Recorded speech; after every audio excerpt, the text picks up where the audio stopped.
Well, welcome, Christian Metal Group community. We're doing an interview here today. My name is Jimmy, and I am one of the admins, and we have Jay. That's right. I'm one of the moderators. We're part of the leadership team for the group. That's right. And today we're interviewing Stephen MacConville. Did I? Yeah, you got it. You got it. Right. Yeah. He is with a band out of the Yukai. Is it the Yukai? The Yukai. Confessions of a Traitor. If you have not heard this band, you will soon. So, Stephen, give us a little bit, just a history of your where you were born, kind of your growing up. Did you grow up in a musical family or a religious family? So I was born in the UK, but my family is from Ireland. So we are Irish Roman Catholic by descent. Okay. So much so that my mum was schooled in a convent with nuns. Oh wow! My dad and my uncles and everything were schooled in a monastery with monks. So boys and girls separated. So I grew up in London. They moved over. They lived a little while in the States actually, and then they moved over to the UK and had me and my sister, and we grew up very heavily involved in the church over here. And my cousin he's just retired now, the Archbishop of Cardiff. So like super like heavily connected into the church that way. So I've had a really kind of immersive experience within the church growing up. But yeah, so obviously from London, that's right, which is why I sound like King Charles's son right now. Yeah, I guess that's a little history of my background within kind of growing up and in and around religion. Yeah, and the other one was, did you grow up in a musical family? No, not at all. So it was more sporty. Okay. But my mum was always singing, and I got very involved in the church choir, and I went to like Catholic school growing up. So school, college, and then university as well. And I was always involved in the church choirs. We did like singing competitions, which is why I scream now in a band, because I think, dropping all those Jesus bangers, like I think we were saying in the chat last night, like This Little Light of Mine, absolutely hailing them from the rooftop. So yeah, that was I kind of had a proclivity for that kind of thing, and my mum really encouraged. She was always singing around the house old Irish like church songs and Catholic songs and stuff like that. So yeah, that it was. So I never really got involved in music until I really started to pursue it with the band. Nice. That's awesome. Jay, you're muted. It's me. Oh my gosh, a rookie move right there. That was great. You know what? So I went to turn off my dryer and I was like, Lord, I didn't want the, just all the noise like coming through the interview. That's so fun. I tell you, we're human for sure. We actually use dryers and washing machines, man. Yes. Clean clothes, necessary. Right, exactly. So as far as, let's talk about musical style real quick, just as we get to the interview, what would you classify the band as musically? So we consider ourselves to be a metalcore band, through and through. I mean, we've got a lot of like hardcore elements. We all listen to like vastly different styles of music. Not just Christian stuff. There's a lot of influential stuff that we listen to. Do you know what my big thing at the moment is? I really, really love synthwave, which is that kind of like 80s infused, like really like rhythmic beating stuff. Yeah. And then a lot of pop stuff as well. Like we're drawing influence everywhere. But yeah, like through and through, like a metalcore band. Yeah, that's how I'd describe us, really. Fair enough. For sure. That's awesome. How many members are in the band? there's four of us. We're a four piece at the moment. Our bass player is taking a bit of a break at the moment. I think after we did the US run last year, I think he needed to take a little bit of a step back and kind of like take a bit of stock as to what life has in store for him. So we're currently running as a four piece, and we've But you really. technically have been a five piece though. Yeah. Yeah. For the whole time we've been a band, so we're kind of operating now on a bit of a skeleton shift, but it seems to be working really well for us. But we're obviously kind of hoping for him to come back soon and prioritize his emotional and financial health. Like what it's like being a musician. No one pays you enough, and you travel thousands of miles to. And don't even get me started on the bass player. Yeah. So yeah, we're kind of we're sort of pressing on, rather than taking our foot off the gas. Like we Yeah. want to make sure that we're really kind of ramping up, I guess. Yeah. So I had noticed that I see a release that came out in 2014 and then 17, 19, 21. So you kind of been kind of consistent. Give us just a overview of releasing those records and whatever you want to say about those. Yeah, so I think we started messing around in a band, like we were saying before, like in 2013, but we did a bit of a shift around. Some members left, and we got some new people in. And then we kind of established ourselves and what we wanted our message to be, which is, obviously as Christians, we want to make sure that we're doing the right thing and we're glorifying Jesus and all of this and having a great time while doing it. And we basically didn't do that in the first EP, and we didn't know what we wanted to be. So we re-established ourselves as the band we are now in 2017 with the release Illuminate.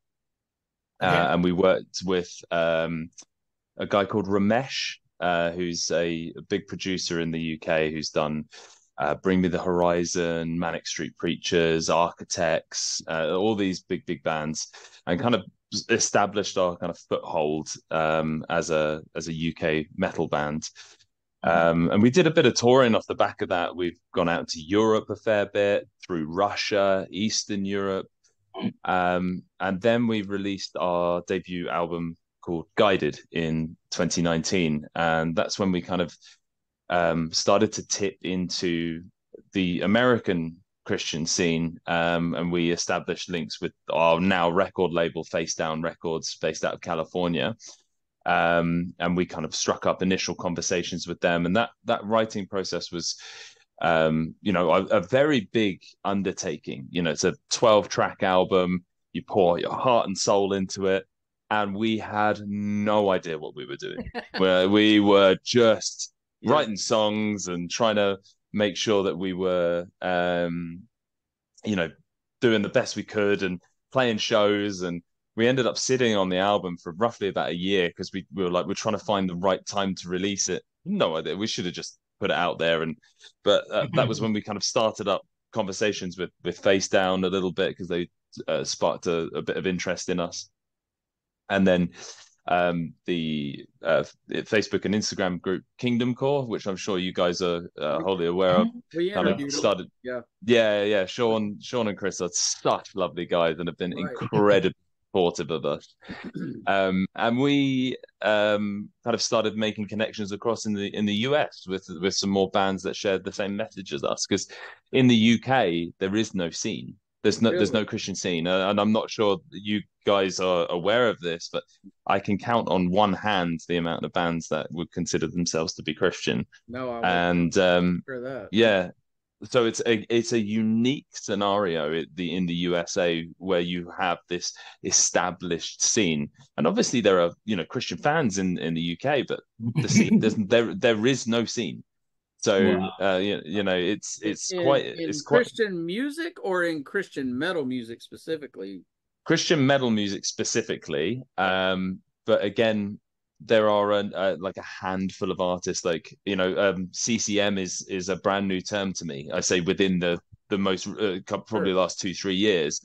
Now, obviously, I've been listening to it, but it's not really a thing here in the UK, which is really interesting considering it is considered to be a very Christian country. Yeah. Um, but with that being said, like we went into the pandemic and we were like, well, we've got to stay active. So we released a little EP through the pandemic and we recorded it in this very room that I'm sat in right now. And the police were called on us a number of times because there were three bearded men screaming. So they thought it was a domestic abuse a scenario. And when they realized that there were just three sweaty blokes in a room shouting into a microphone, they realized that everything was pretty normal apparently. And that's when we started working on our last album, Punishing Myself Before God Does, and we signed to Face Down for that record. And then that's when the kind of floodgates opened. So And you have street cred now. You had the police called on you, right? I am the least like well, I guess what's the word, like confrontational person you'll ever meet. And I was like, oh my God, I'm so sorry. I do apologize. Like, we'll try and turn it down. Do you want a CD? Yeah, yeah. You can listen to us track if you want. But yeah, so that kind of ended up being because I live in an apartment block in the UK. So the other part I was going to ask you about that, before you signed to Face Down, was all that independent previous to that? Oh, yeah. So we did have what led to the connection with Face Down? So we did have a record label based out of Latvia and we did our first EP through them. And we were touring quite extensively through Eastern Europe, like Ukraine, Belarus, Latvia, Lithuania, Estonia, and then through Russia. So we kind of garnered a bit of a fan base out there. And obviously due to the war going on out there at the moment, it's horrendous stuff that's going on out there at the moment, but we've been unable to kind of return. So we did the release through them, and they were great at the beginning, but we kind of outgrew them a little bit and wanted to find a market that really suited what we were doing. And then that's when we started recording the demos for Punishing, which I've got the LP set behind me. I have that vinyl. Oh, do you really? I sure do. Absolutely. Thank you so much. Yeah. So yeah, we started recording the demos for that whilst we were releasing our little EP, and we reached out to Jason at Face Down as a kind of a last Hail Mary attempt to say, look, let's talk, and he signed us on the spot off the back of two demos. Wow. And he was like, this is really good. And the two demos were the song Peacekeeper and then Punishing Myself Before God Does. And then he was like, right, let's get him out there. Because the irony being is that Peacekeeper wasn't even going to go on the album. And he was like, no, this is the song that I want to lead with, to introduce you to our kind of Face Down family. And they dropped it, and then that was it. Next thing you know, we're in this kind of whirlwind of the American Christian scene, and people are really kind of like jumping on board and really kind of vying for us. And then next thing you know, you probably ask a question about this in a minute. The drummer Zach from Convictions pops into my DMs on Instagram and goes, "Hey, do you want to come out to the USA and tour with us?" And we were like, yeah, cool, yeah, let's do that. And nice. Now we're here. We're on the precipice of going back out again. Awesome. Yeah, I gotta check you all out when y'all come to the States for sure. So I was gonna say we're down south in a few weeks. So yeah, I gotta figure out. I'll check the schedule, and we'll have to make something happen for sure. You gotta do it. So speaking of Convictions, you all have a single that you just put out recently called Hail Mary. And absolutely. I know, like looking at the lyrics for it, and then understanding now about your Catholic upbringing, I'm sure that inspired the lyrics in some way. So let's talk about that. And also, have you got any backlash from that song so far? Oh, it's been spicy. Let me tell you. Do you know what? Like, I'll tell you the initial background to it. I've been thinking about writing this song for a very, very long time. but I didn't know how to express it. And Mike, the singer from Convictions, who obviously features on the single, him and I, we really bonded on the last tour, and we were talking. We would sit at the front of the van, and I remember the first show that we kind of really bonded over. We were actually driving down to Kentucky, where you are, and I started kind of explaining my upbringing in this very kind of like a very, I mean, I'm talking very oppressive, like Yeah. Roman Catholic background.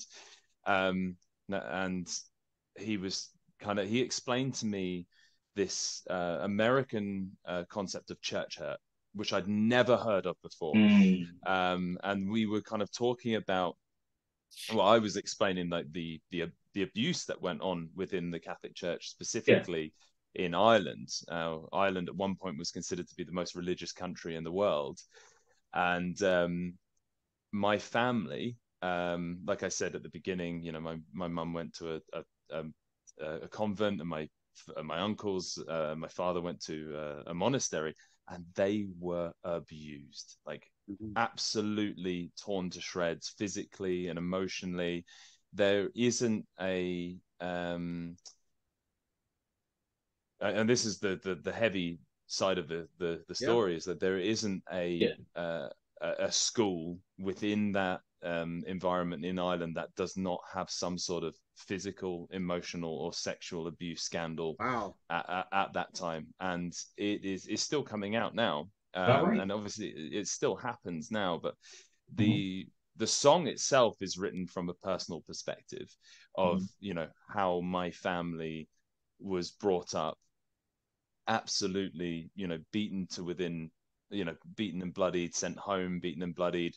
And the premise of the song is obviously you using the Hail Mary as a way to absolve yourself of sin, because as a Catholic, that's what you pray on the rosary, and that's what you're taught. And the problem is these priests and these nuns were abusing these children for such a long time.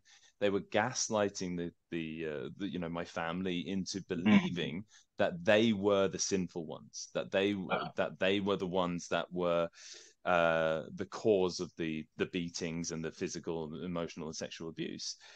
And they would pray to absolve themselves of sin, and then nothing would happen. So the lyrics from the song come from, Hail Mary, full of grace, I must reject your embrace, because they're using that as a way to gaslight these children into thinking that the only way is through prayer. And it was them abusing that prayer and abusing their power to manipulate these children. And that's where the lyrics come from. And when you talk about the release of it, it got a lot of backlash, a lot. And I think what's gone on with it is that people think it's an anti-Catholic song, or which is, it's just not the case. But at the same time, I can see why. But I can also see that they've not read the lyrics. So you've got they see Hail Mary and they go, oh, the keyboard warring away. Yes. Right. And I'm kind of sat there, I'm like reading these comments, and I'm like, you've not read the lyrics. You're also twisting this, because you're saying that this is an attack on the Virgin Mary. Read the lyrics. It's not. It's her words are being manipulated for the abuser's benefit. But some people just don't want to listen. They'll get a rhetoric and they'll go with it, and that's okay. But what it has done is it sparked the conversation, and this is what Mike and I had discussed, is nobody talks about it. It gets pushed under the rug. And the good thing about it is you're speaking from experience, and it's reality. You're not it's not like you're just writing just whatever to make it sound cool. Like that's it's real and it's relatable, because other people have been through that. So now your family going through that, and now you're in London. I mean, which this happens all over the world. We meet people consistently that's had some type of church hurt, And Mm. it comes from all. It's not just Roman Catholic. I mean, it's all across the Oh, board. completely. Yeah. Whether it's physical or spiritual, or spiritual abuse or whatever. Mm. Um, so now, at this point in your life, what do you consider yourself spiritually, and your faith and all? Yeah.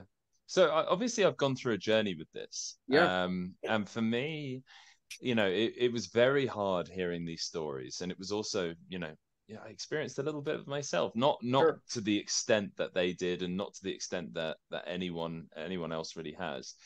Um, the thing is I went to Catholic school, Mhm. Catholic college, Catholic university, to the age of 22 years old, Yeah, and I'd been immersed in this world for a very long time, and I became a little bit disillusioned with it. And I to be honest, I knew one doctrine, and that was it. yeah, And that's how I grew up, and I was like, how are so many people, and like I said, this is not anti-Catholic, it's Right. anti-abuse, Yeah, of course. anti-abusers, because yeah, I think the church is beautiful.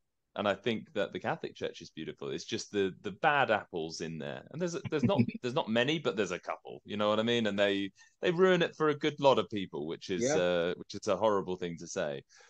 Um, so I started, I always believed in God, always believed in Jesus Christ, but started to read and started to expose myself to different, teachings and stuff like that. And I've found a home in the Church of England at the moment, so Anglican Church, which is super controversial, being Irish by descent. And I'm not sure if you guys are aware of the troubles that happened in Ireland. There's been a lot of war in the north and south of Ireland, where Catholics and Protestants would blow each other up, Yeah, to the point where it kind of stopped roughly in the kind of mid 2000s. There's been a ceasefire, and to the point where actually, one of the questions you're probably going to ask me later on is linked to this. I used to play rugby, and that was my job for a while. Okay. But we had we were on tour in Ireland playing Irish counties, and there was a Protestant march going on that day, what is known as the Orange March, and Hmm. there was always conflict. So the Catholics would then come out and protest against them, and there's a bomb scare because the IRA were in the area, and they planted a bomb directly outside an English rugby team's hotel, and we had to be kind of evacuated out the back of the thing. So Hmm. to kind of, I guess, converts the wrong word, but to expose myself to other theological areas yeah. of Christianity, Yeah. um, is is controversial in my family, and it's controversial, Really. for Irish, yeah, But because you're educating yourself and thinking for yeah, yourself, right? Yeah, yeah, I am, yeah. And the thing is, it's like I still go to church with my parents. sure. If I'm there, there on a Sunday, or we're there at Christmas, I'll go to the Catholic Church because I still love it. Mm. But for me, there's been a journey, and I very much enjoy learning and reading and researching and stuff. So yeah, I guess that's kind of the story of the song and the story of the backstory, and I guess my journey through where I am right now, which has influenced the song itself. Mm. That's good. Man, that's super good, man. That's it's a heck of a journey for sure. And Yeah, I'll tell you, in the group, we definitely have people of so many different denominations. yeah, Yes. And sometimes there are clashes for sure. Sometimes, like daily. Yeah, like daily. And yes, some of the most outspoken Catholic members for sure are some of yeah. the people that are in the struggle on a regular, maybe daily basis. Mm. It's really interesting to see. I know, I think me and Jimmy both were definitely Protestants, so we're all for the fight. No, Yeah. Yeah. no, Well, we're actually not for the fight.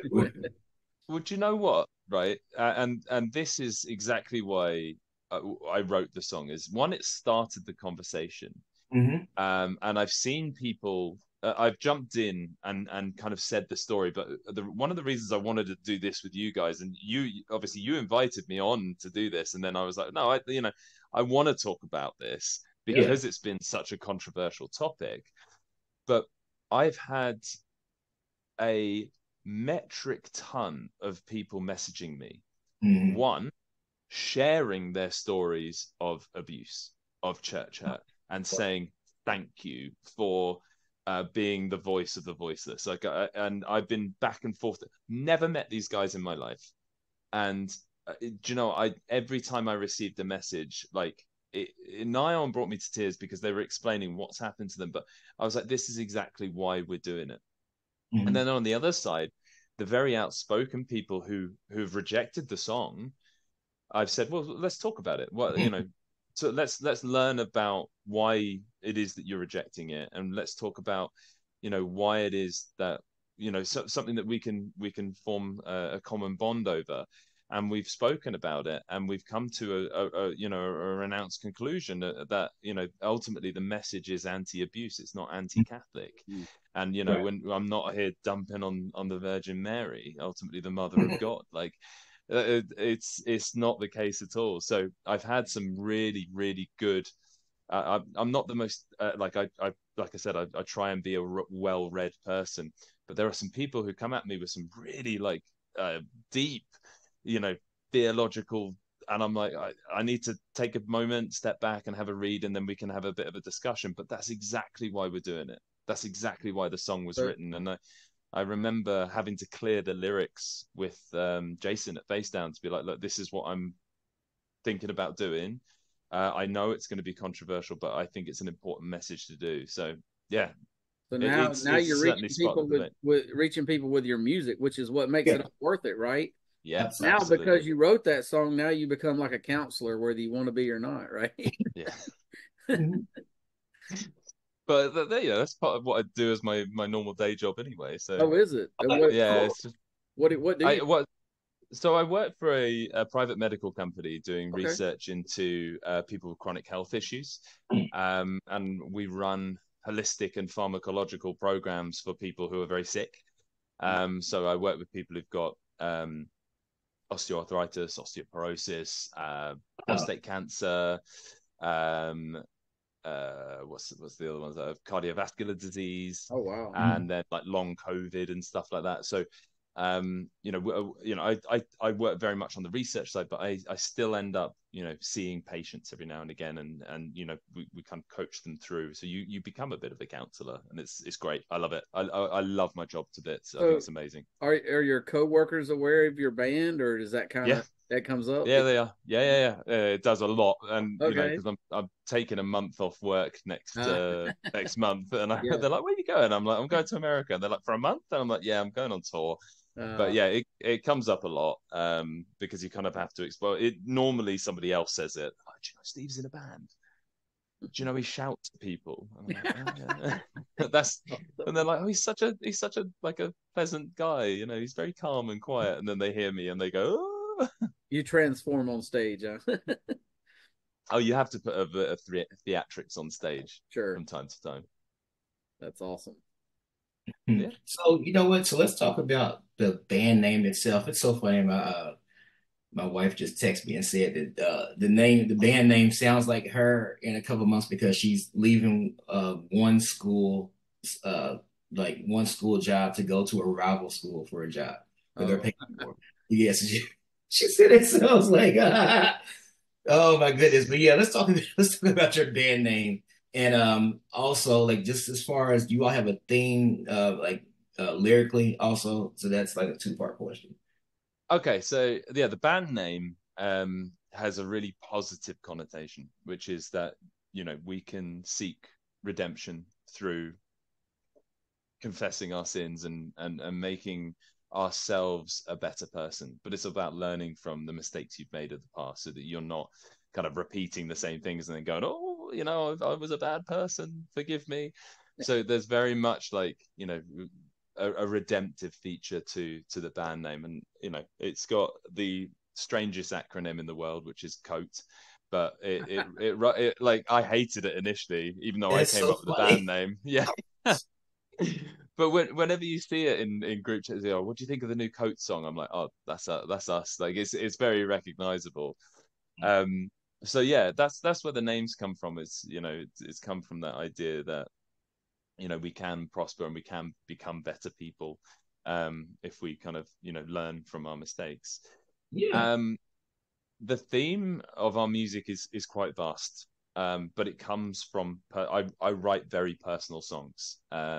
I'm a very emotional person. I like to think that I'm in touch with my emotions, and I don't tend to write global songs. So Hail Mary is a prime example. Like I'm talking about what happened to my family. Yeah. Yes, there is the wider issue, but the line in it, which I thought was going to be the most controversial, which turns out nobody was really cared about, was I've been abused in the house of God, Yeah. which I thought was going to really kind of kick the bucket over, but I think most people have then kind of gone, oh right, it's not we've been or everyone's been. It's a case of like it's a personal story. So I write very personal messages.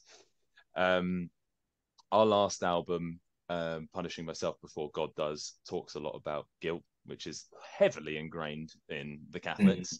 You Yes, talk about absolutely. that Catholic guilt, but there's Hmm. also a lot of like pain through the pandemic. What happened to family members? What happened to friendships? What happened to relationships? A lot of things broke down, and a lot of pain went into the record. Wow. But there is a lot. For me, it's always how can we redeem ourselves? How can we create a positive message through that? So however much pain is written into the song, there is always a little glimmer of hope at the end of it. And that's what I want to champion. I want to champion that we all have personal struggles, Mhm. and we can still walk away from them, and become better people if we work hard, and we have perseverance, and we have trust in the Lord and everything like that. I want to make sure that people are coming away, as much as I want people to feel an emotional response and have a bit of a cry. I want them to be like, oh, it's going to be better at the end of it. It will Yeah. be all right. Man, that's But such yeah, a great that's such a great message. That's awesome. thank you. So, when you said you talked about how difficult it was learning and recording and all this kind of stuff, did you do that in London, or did they make you go to California to use their studio, or was it kind of a mixture? So no, we recorded in London. So I mean, so the last record, we recorded the guitars at home with guitarist Jake. Oh He wow. he did he produced the guitars. We did the drums up in Manchester in the UK, and then we did the vocals just outside London. Um, and then we had the album mixed by Andrew Wade, who's down in Florida, Oh wow. who's done It's like all over the data. place. Yeah, yeah. It's the modern age nowadays, isn't it? Like Sure. you want to go with who you want to go with to make sure that you've got the best sound Oh, possible. that's fair.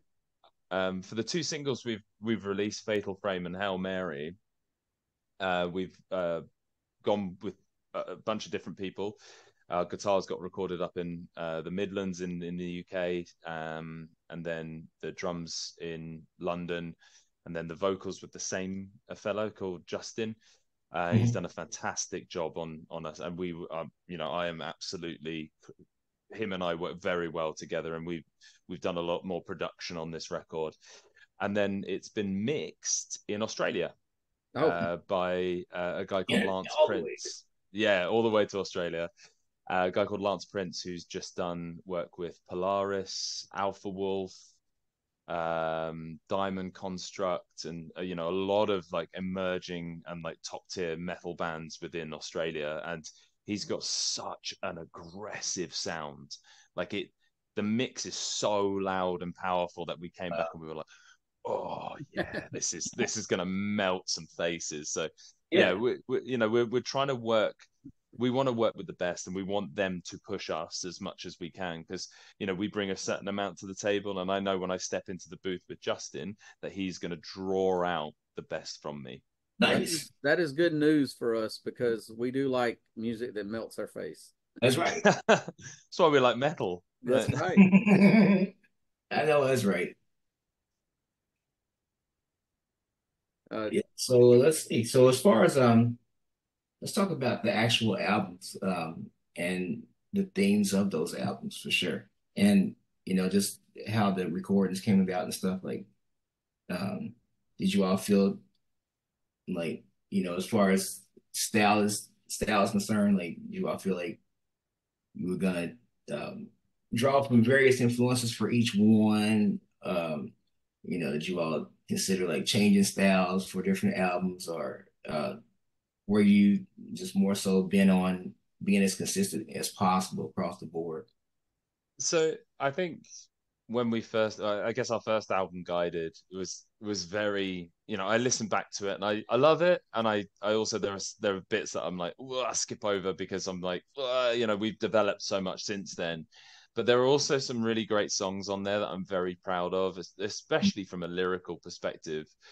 Um, but that one, I listened to the production on and I'm like, oh, that could have been better, or we could have spent more time on it. And I remember that recording process being book 2 weeks, let's get in, get it done, and then Yeah. we're done. Yeah, we can't go back in again.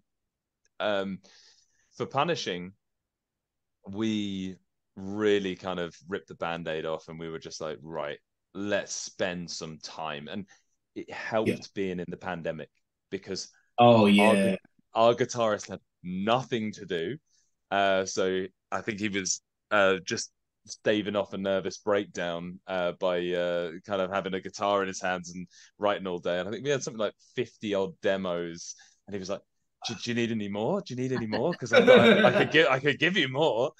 Um, and then we kind of really like spent time constructing the songs, and it was the first time that we'd really sat down and like pulled songs apart and like moved bits around, and working with Justin, who did our vocals, he really pushed us, and he came with a different voice. He was like, right, great lyrics, like the melody, how about we change it? And it was like almost having like a sixth person in there to bounce something off of, whereas previously you go in the studio and somebody would just kind of go, yeah, sounds good, and next take. And whereas this time around, he was like challenging and being like, I think that can be better. So he really pushed us in that aspect, and really, we certainly evolved our songwriting with that album, and hence why we got signed to Face Down, and we ended up touring the States. Like I can see that the album's just gone over 1 million streams as well, which is an astronomical volume. I oh, would never have kind of. congratulations. Thank Yeah. you very Yeah, much. absolutely. And that's only on Spotify. So the other platforms are kind of Yeah. amass a bunch more. Um, and we definitely took a bit more of a visual stance as to what the band wanted to look like, and kind of leveled it up, and created a more cohesive message with the Yeah. record. And that Mhm. stemmed into what we're doing now, which is being more I guess divisive would be a right word, like more confronting, one with our sound but two with our message, and Yeah. being unapologetic about what it is that we want to say and how we want to go about saying it. Mhm. And I feel like as much as the song has created controversy, it is it's our most streamed song to within a Yeah. week to date. Wow. So it's done something. If it's Oh yeah, rustled of if course. it's rustled some feathers, absolutely. But it's created conversation. So that's what we wanted, and highlighting personal experiences, and getting out there. So yeah, very much we're looking at evolving and becoming more writing songs rather than just writing bits of music, which we were guilty of before. You'd sit down, it's a great riff, and that riff could kind of go with that one if we have a little bit of a weird lick over the top of it. And I'll think of some lyrics on the day, and I spend a lot of time writing, being very, very purposeful with my writing, and then rewriting a lot of sections. So yeah, the boys will hear 3 or 4 versions of the song, and then I'll go back into the studio and re-record all the lyrics again because I'm not happy with it. But that's how I want to be. Is I want to put out the best product that we possibly can, and be Yeah. proud of it, because ultimately it's going to be out there forever. Yeah, that's good. People really appreciate you, taking the time and making it quality, Absolutely. putting out whatever. So tell us, what was it like working with Brian Willie from the band Currents? Oh, he is the sweetest guy. You know, That's what's I've always definitely. looked up to Currents as a huge influence. Like Sure. for 4 years in a row, they are my most listened to band. Oh wow. And I shot him a message, and I was just like, "Yo, listen, I've got a song. I'd love for you to feature on it. Would you be down for it?" And he was Yeah. like, he just really, really liked the song.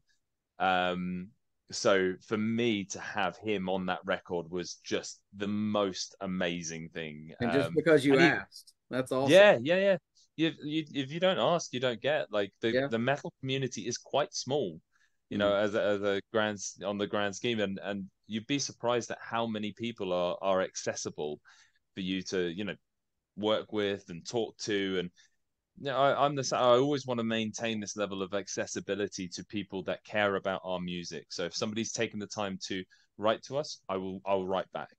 If Mm. somebody's taken the time to listen and share, you know, I will share it, and I will, you know, I will engage them in conversation.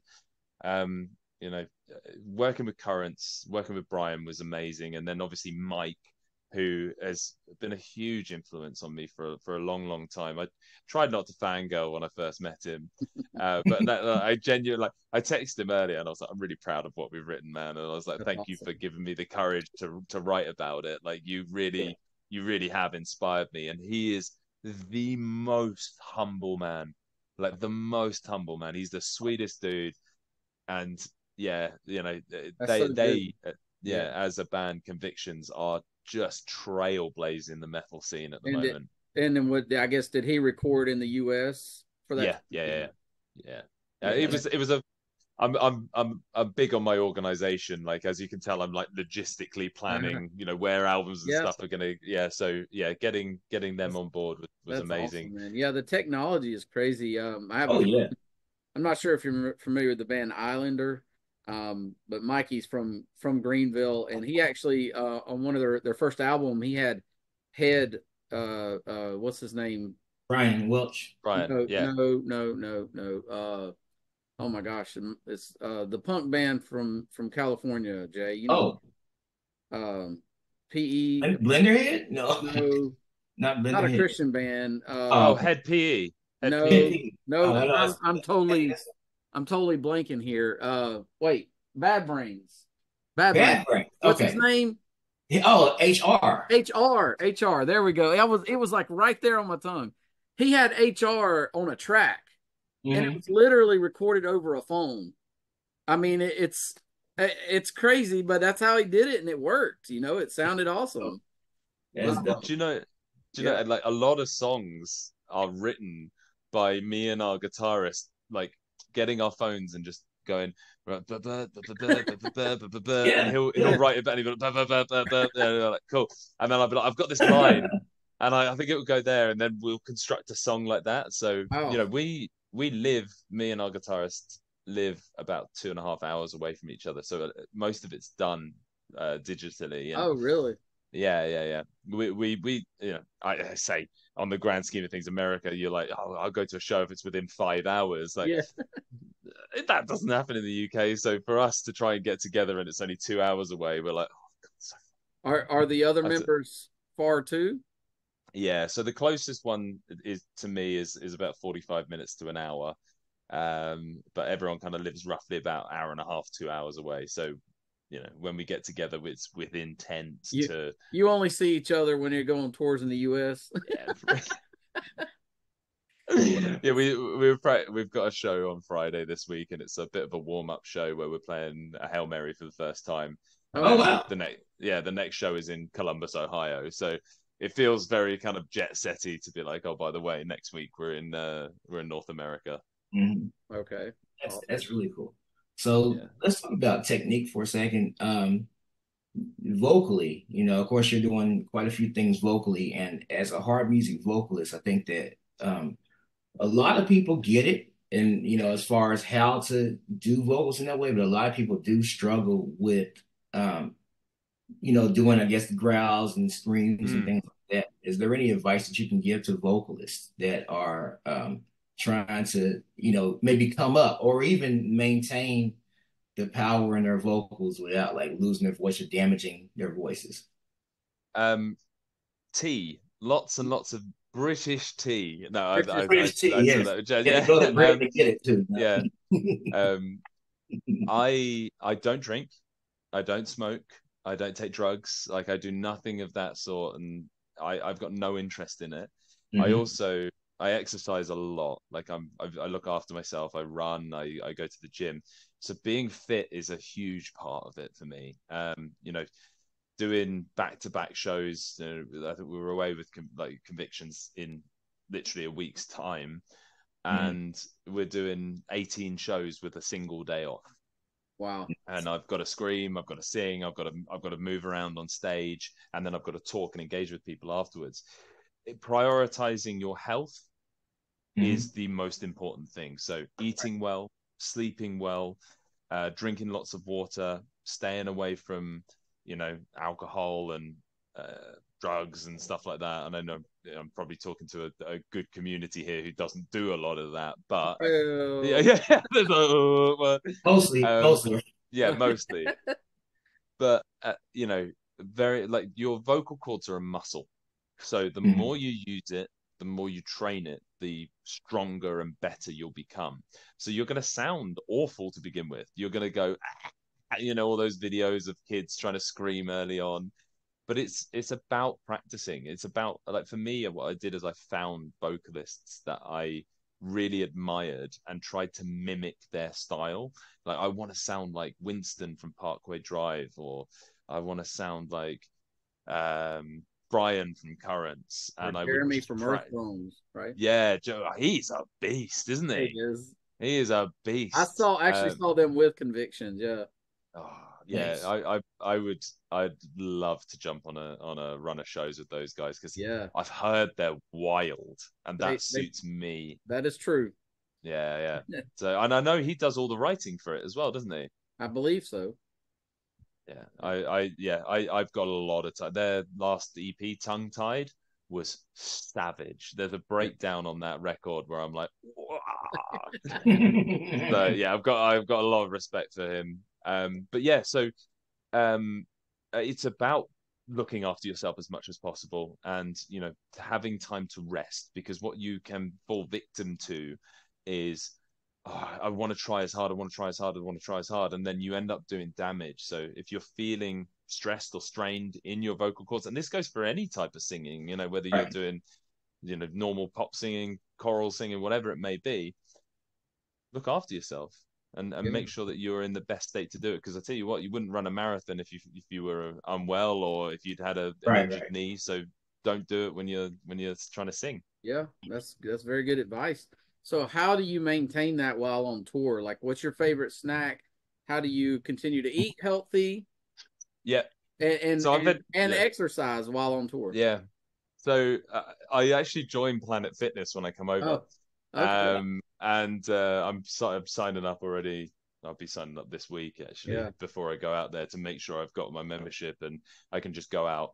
For me, I move around so much on stage that if it, well, yeah, hopefully you guys will get out to a show on this run, and you'll see me, like, before the set I look absolutely fine. After the set I look like I've showered in my clothes because I move so much. Yeah. Um, so yeah, like on tour, like I really, every show is like 110%. So I'm vegetarian as well, so I Oh, don't eat like a lot of heavy meat, and I don't eat before shows. I have to stop eating about 6 hours before I do.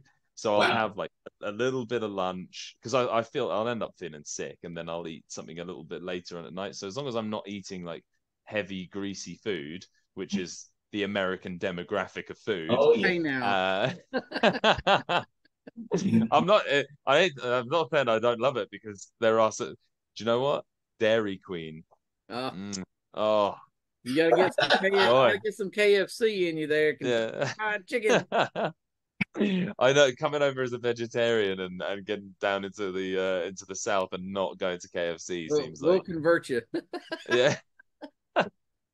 My partner will not be happy. She'll be like, So "Yeah, we're a vegetarian. Oh, that's so funny. You know, it's I just as a note, yo, like me going into other countries, like I was very surprised at two places that I've been to. And KFC, they're so huge. It's Jamaica and Australia. Oh, really? Really? Huge. And I'm like, wow. Because of course I'm in Kentucky, so it's like KFC, whatever. You know, there's Yeah. a bunch of them here, and of course there's like two corporate headquarters here for sure. One's in Louisville, one's like right outside of Louisville. But it's like, Two. yeah, yeah. But yeah. That's I was like, yeah, I was very shocked.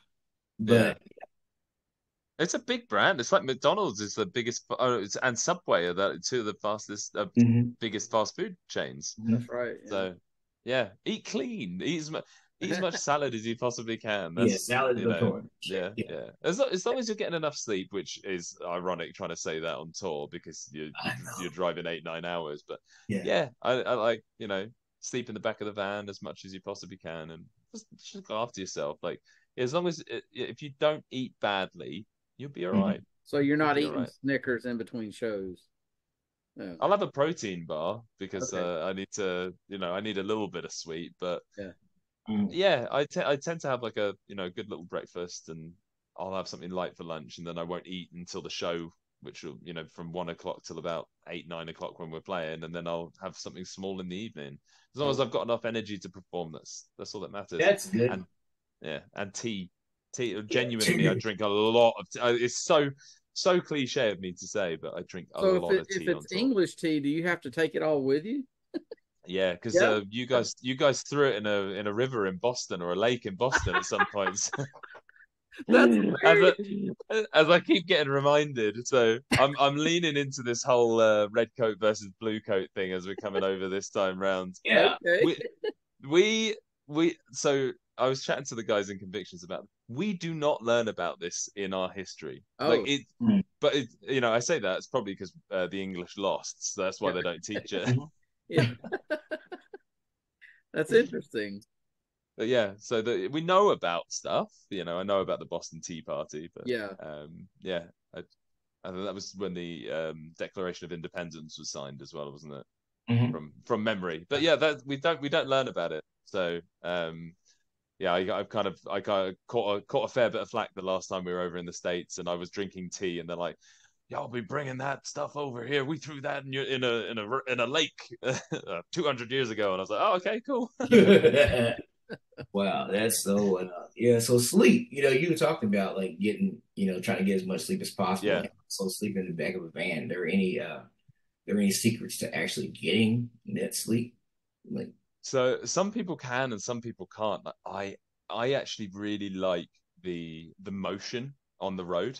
mhm, So I guess it's like the years of like being in a band and touring. You just kind of try and get as much sleep as you can throughout the day.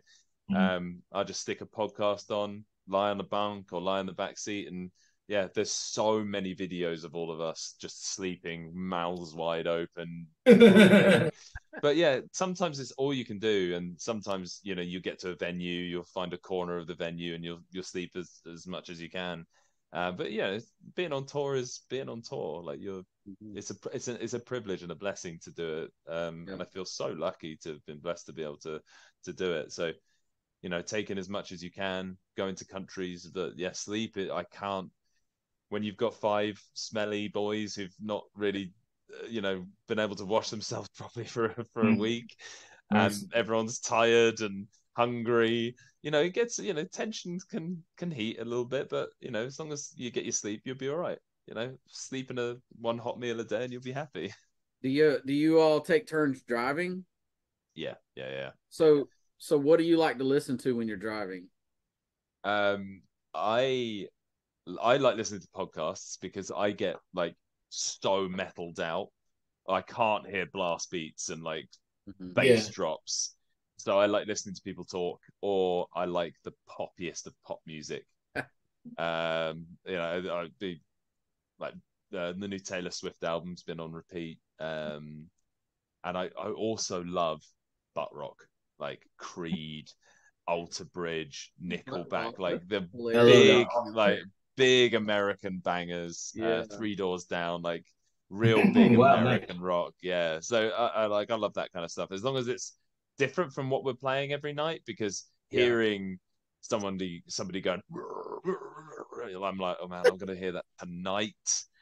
But so, also what we end up doing is, because you'll go from show to show to show, we'll check out the local bands that are Oh, supporting. nice. Yeah, we'll spin up one or two tracks of theirs to be like, oh, I'd like to see these guys tonight, see what they're about, and if we really, we're really enjoying them, we'll give them a bit of a shout out. Looking forward to playing with you guys this evening and stuff like that. And that becomes a fun little game. Listening, who we listening to or who we playing Yeah. with tonight. Yeah, I very much am a podcast guy. Our guitarist likes listening to storybooks, Okay. specifically That's fantasy interesting. stuff. Yeah, Yeah. so we get to the war. Do you guys know about Warhammer?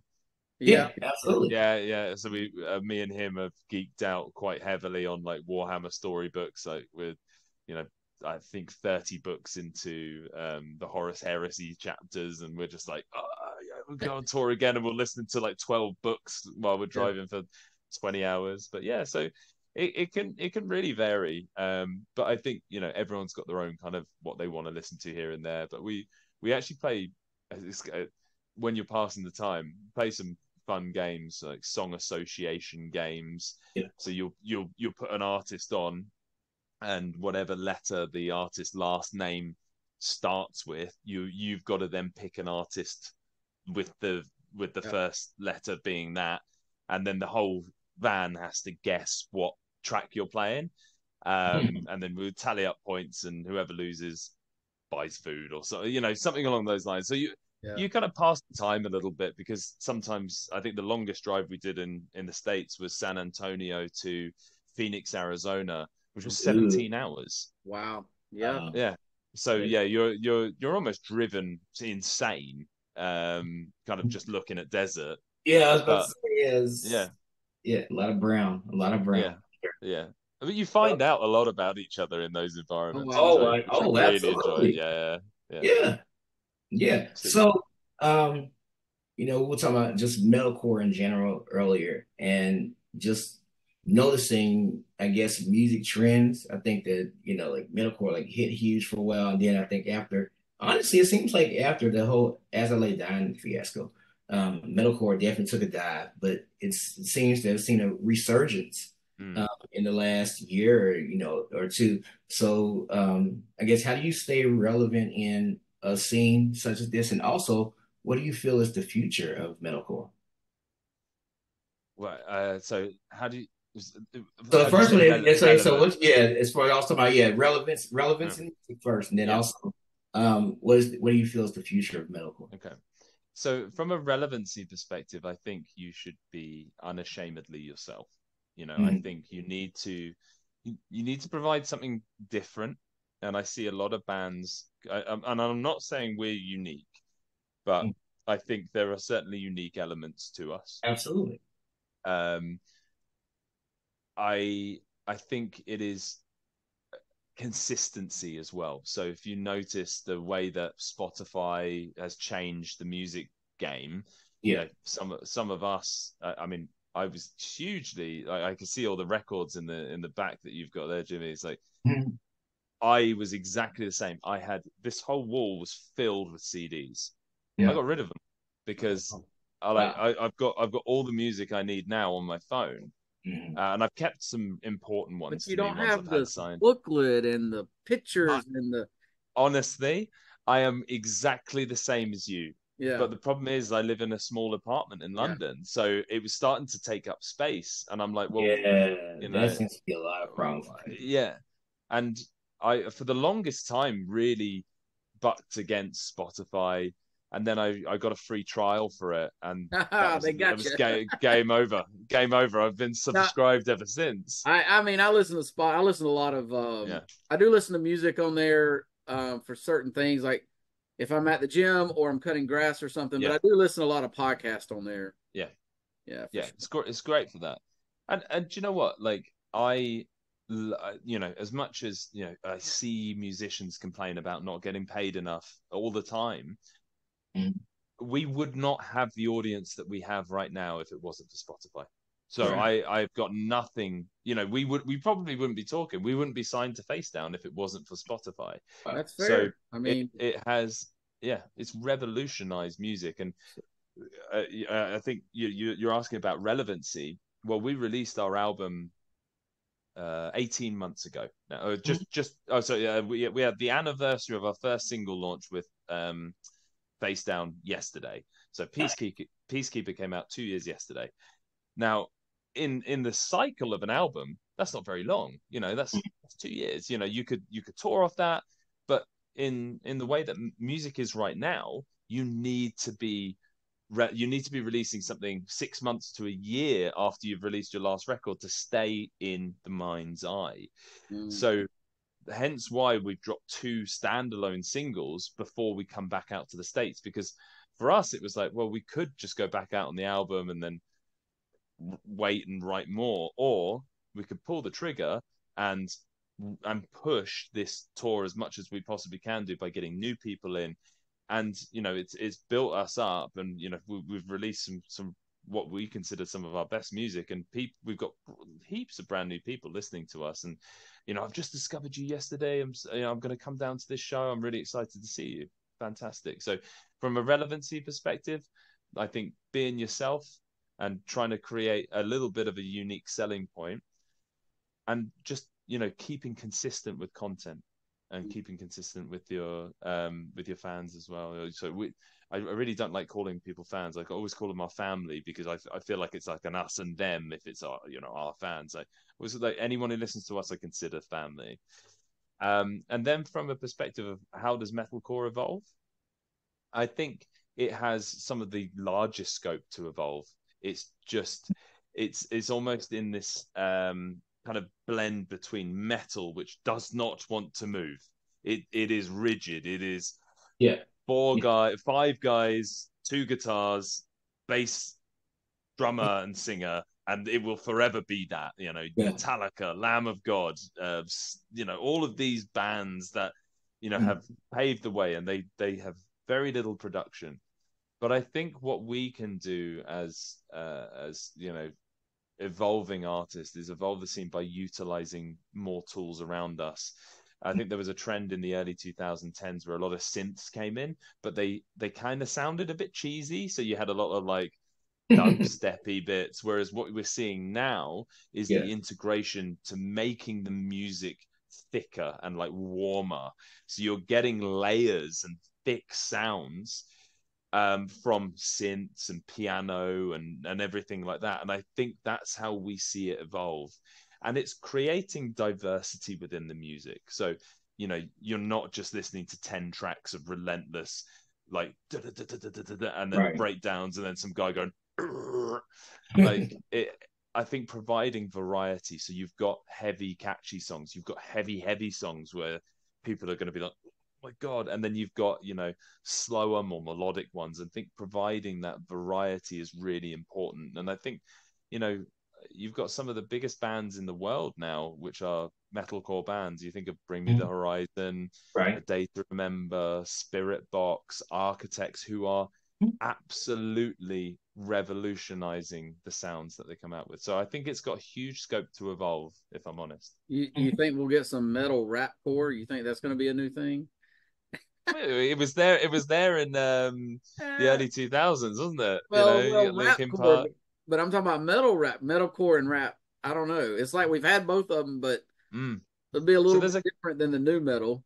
there's a couple of bands in the UK which you should probably check out. Okay. There's a grime metalcore band called Hacktivist, and they I've heard. are Yeah. unapologetically like filthy rap Oh metalcore, wow. and it's really good, like Okay. really really good. So yeah, I'd strongly suggest checking them out if Okay. that's the kind of thing. But it's like UK grime, which is like another level of rap. If you've never listened to grime, it's really cool. Okay. So, what's your favorite show or concert you've been to? Attended or Yeah. played? Attended. Oh, Do both. Yeah. attended. So I mean, well, this kind of ties into because it was the same. We played Download Festival last year, which is the UK's largest metal Yes. festival. Yeah. And Bring Me the Horizon headlined the Friday night. Hey. And I've been to that festival maybe 6 or 7 times. I can definitively tell you that is the best show I have ever seen a band put on. Wow. It was transformative, and it they were there to establish themselves as, we are Bring Me the Horizon, and we are here to take over the world. And I genuinely, going from the pokey little deathcore band that they were to where they are now is unbelievable. And then obviously we got to play that last year. That was awesome. incredible. It's we played so dope. like 4,500 people or something like that, which was amazing. You think you'll be back on that show? Yeah, hopefully. You can never predict these things. We just gotta keep consistent with our music and make sure that we're in the mind's eye at all times. So, and then from a show perspective, I mean, we had some great ones in the States. I think about Chain Reaction in Anaheim. I think about was it Fort Worth in Texas was an amazing show. And then we've done some crazy stuff, like we played the Hard Rock Cafe in Bucharest in Romania. Oh, nice! I've been there. Actually. Yeah, it's a beautiful venue. Bucharest, We've played people's back gardens. I played one that stands out is we played a boat in Lyon in France, and as we were jumping, the water was coming over the portholes, and I thought we were all going to drown and die. So yeah, we've done a good bunch of. Hey, just really remember, cool shows. Metallica play people's backyards 1.2. So 100%, right? Yeah. And they've been Download Festival darlings too for quite a while. There you go. Yeah. Well, they did two headline sets last year. They did the Thursday and the Saturday, and I was like, that's a bit excessive.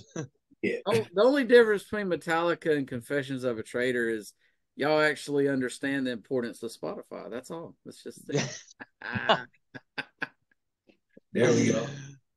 Love that. You're not suing anybody. Yeah. Well, hasn't that come around to bite them in the bums? Right. So we'll send this to Lars, and you can tell him how wrong he was. Not. I'll be like, listen, Lars, I downloaded some of your stuff from Napster. Don't you worry about it, mate. Right. That's awesome. Yeah. That is cool. Yeah, I think I love there's definitely both ways of looking at that for sure. I think in a lot of ways, and I guess in a lot of ways it definitely also depends on, you just have to work it. That's all. You have to work it because like for some people, Lars's fears came true, like totally, and it definitely hurt a lot of people. But then there's so many people that are writing music, of course, and not touring off of it or whatever.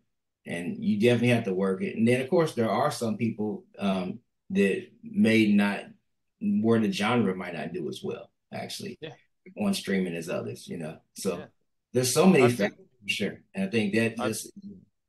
Oh, go ahead, what? I was just going to say, I've discovered so much music through Spotify and, created that community on there. Like, it's amazing.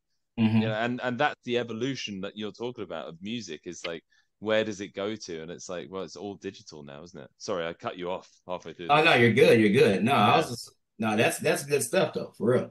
But yeah, like I said, people, they definitely have to find ways to navigate. It's kind of like, getting a new cell phone or getting, new music equipment or whatever. There's so much has changed. New computers. It's like so much has changed, and if you don't evolve, then I don't know. Yeah. You do get left behind, don't you, if you don't evolve? That is a fact.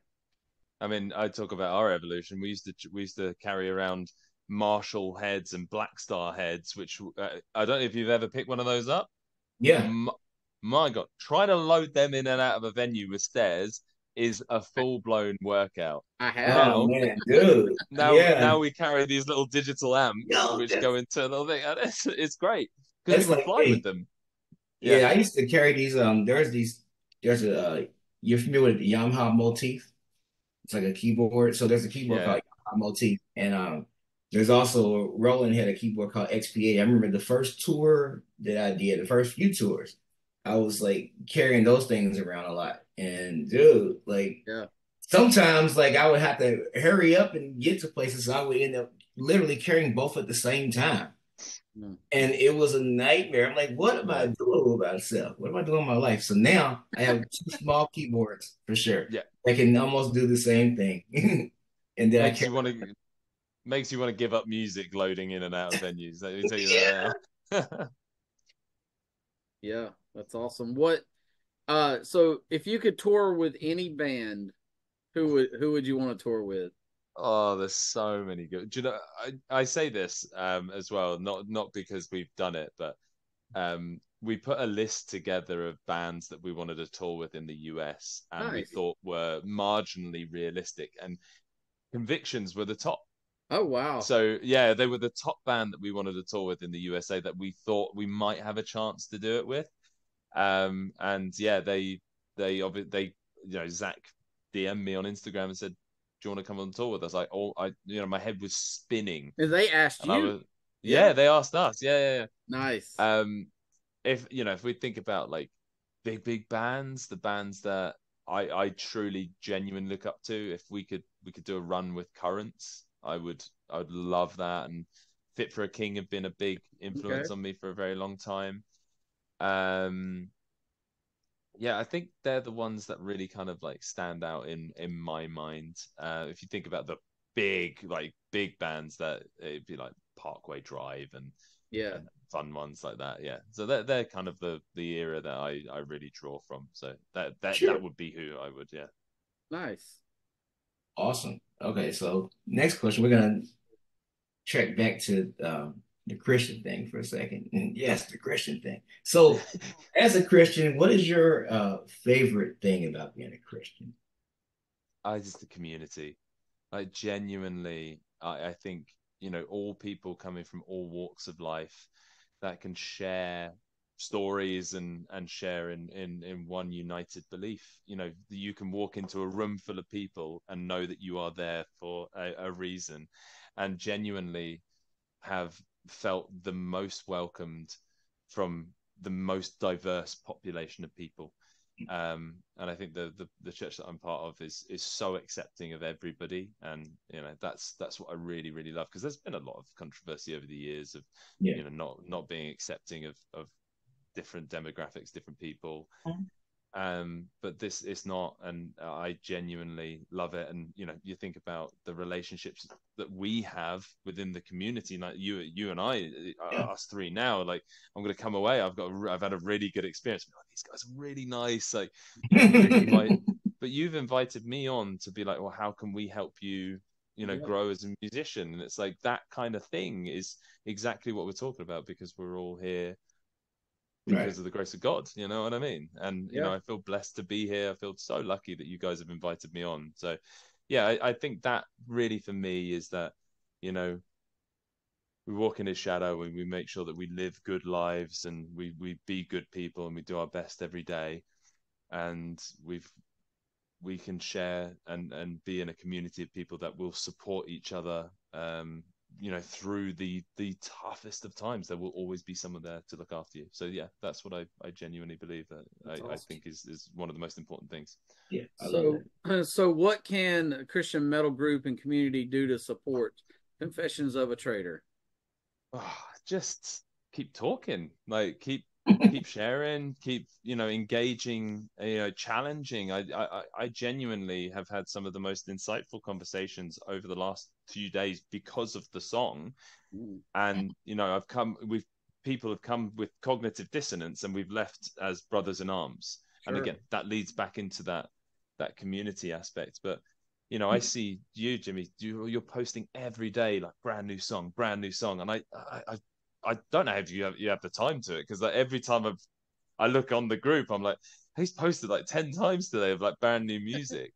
So I think that kind of you know that aspect is so important, like sharing, Yeah. commenting, something as simple as like even if you don't like the music, you don't have to, you share, comment, and like, because that it's sharing the message, the word of God, Right. and that's what you want to be Absolutely. doing.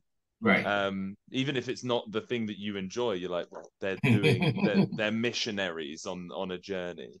That's so Absolutely. good, um man. Yeah. So yeah, any form of interaction, I love talking to people at shows. So coming down, support. And if you like a band, go and see them.